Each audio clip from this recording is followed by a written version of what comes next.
Hoje quem está conosco aqui no Jornal da Bandeirantes, gente, no nosso estúdio, é o cientista político Fernando Schiller, colunista aqui do Jornal Gente, que está sempre, toda semana conosco, discutindo os rumos da... É mais legal, né? É mais legal. Aqui, convivo com o pessoal, então é um prazer estar aqui com vocês. Prazer recebê-lo aqui.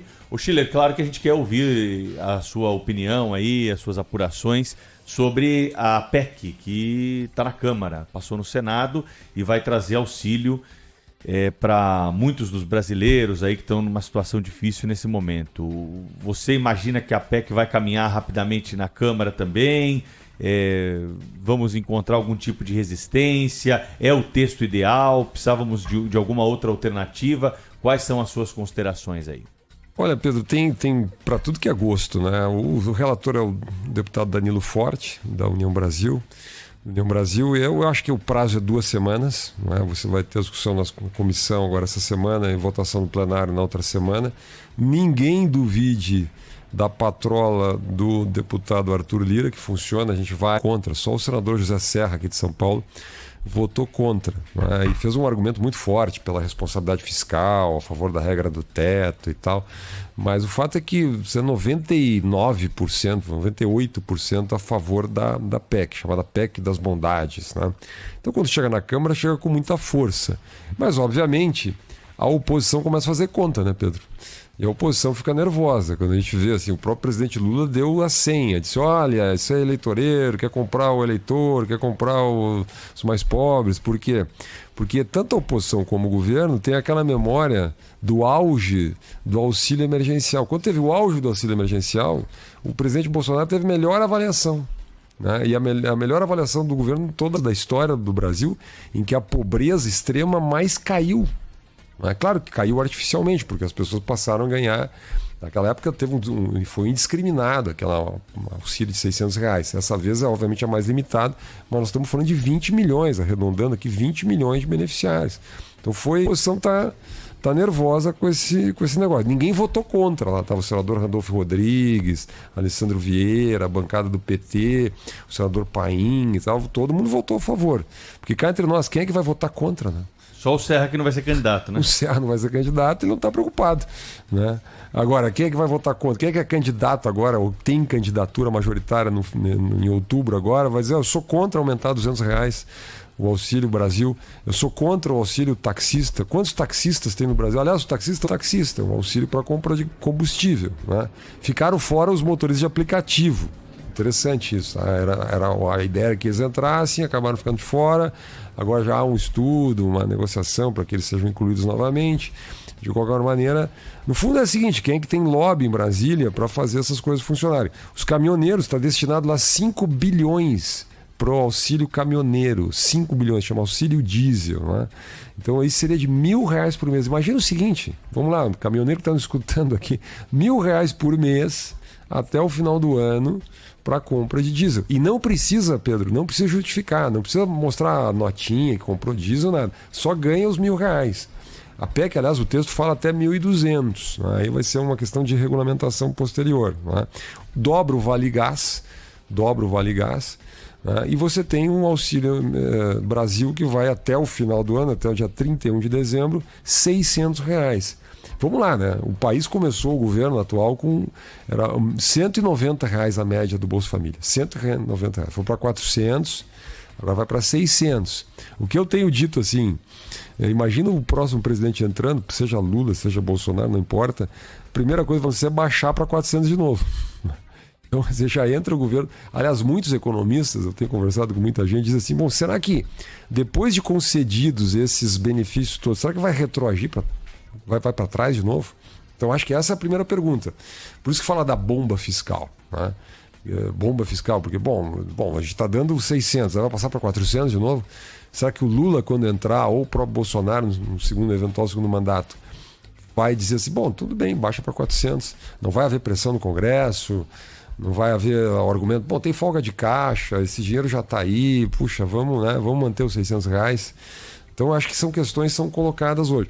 Acho que tem 2 questões que me preocupam muito, Nils Pedro. Primeiro é o jeitinho brasileiro. Tá? Eu até brinquei, ela tem 4 jeitinhos brasileiros nessa PEC.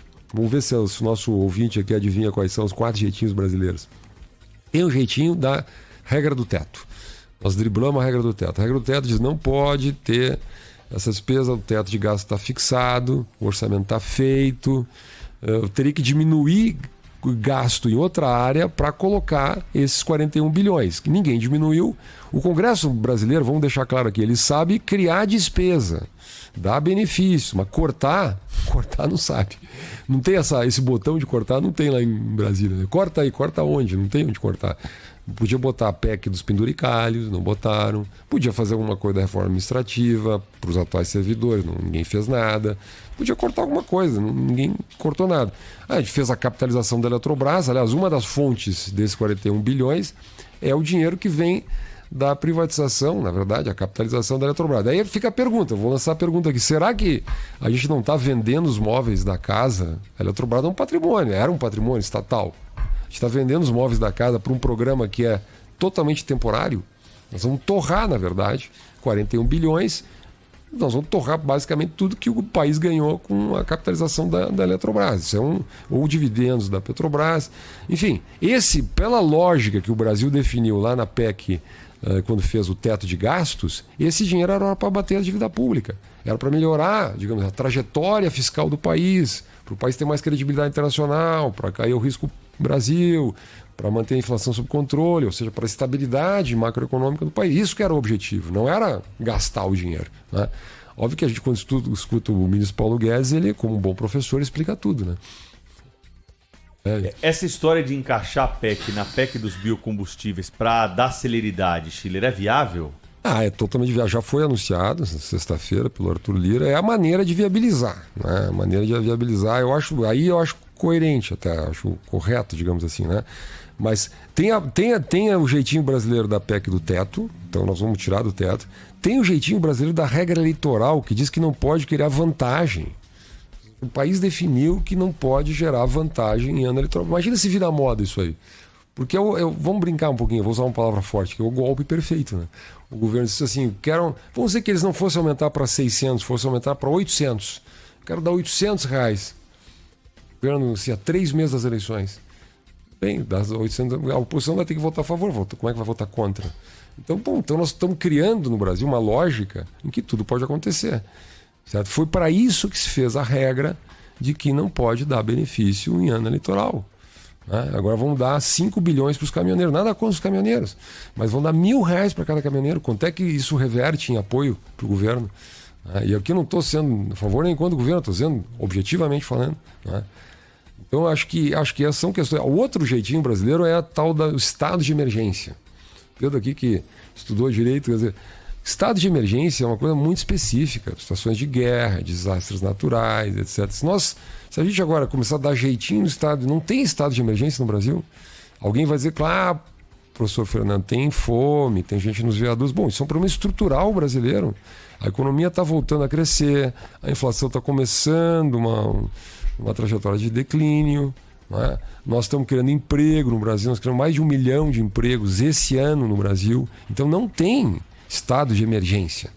Alguém pode me contestar aqui, democracia, tudo bem. Estado de emergência é uma coisa muito específica. O que há é um problema crônico, nós estamos saindo de uma pandemia, a economia ainda não voltou a pleno, você tem muita gente em estado de miséria, os viadutos realmente estão com muita gente em situação extrema, mas isso é um problema estrutural do país. Né? Então tem muito jeitinho nessa PEC. De qualquer maneira, a minha impressão é que ela vai ser aprovada. Até porque hoje o governo tem o maior aliado no comando da casa e o governo tem maioria e vai aprovar essa PEC. Né? Isso que vai acontecer. Agora, e não acho que a oposição também cá entre nós, né? A oposição passou anos dizendo que o teto de gastos prejudicava o investimento social, dando contra o teto de gastos. Agora virou defensora do teto de gastos, exatamente quando o dinheiro vai para a área social. Agora o dinheiro vai para os mais pobres. Se rompeu o teto e a oposição agora é contra. Então, cá entre nós não tem muita credibilidade também, né? Esse é o cientista político Fernando Schiller, né, que está participando conosco hoje aqui do Jornal da Bandeirantes. Gente, conosco, o Schiller vai falar sobre eleições, também vamos falar sobre a questão das emendas de relator, né, outro assunto importante aí do momento, na sequência, aqui no Jornal da Bandeirantes, gente. Rede Bandeirantes de Rádio.